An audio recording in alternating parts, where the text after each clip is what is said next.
প্রেমের মূল বিষয় হচ্ছেন ভগবান শ্রীকৃষ্ণ, এবং ভগবান শ্রীকৃষ্ণের সকল অংশ আছে, সকল জীব হচ্ছেন ভগবান কৃষ্ণের অংশ।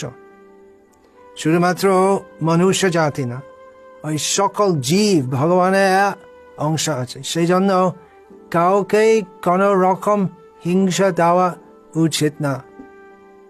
প্রেমের অভাবে হিংসা করা হয়। যেখানে হিংসা হয় সেখানে আসল ধর্ম হতে পারে না।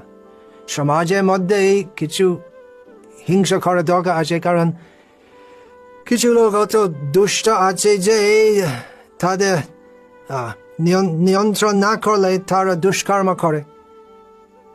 আর সেই রকম বদমাশ সমাজের মধ্যে আছে, তো তাদের দমন করার জন্য পুলিশের দরকার আছে। কিন্তু বিনা কারণে নির্মম হত্যা করা কখনো ধর্ম হতে পারে না।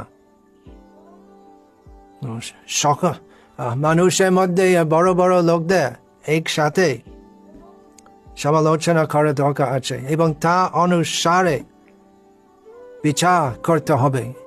কিভাবে এই রকম একদম বন্ধ হয়ে যাবে? সম্ভব হয় যদি আমরা স্বীকার করি যে প্রেম হচ্ছে ধর্ম।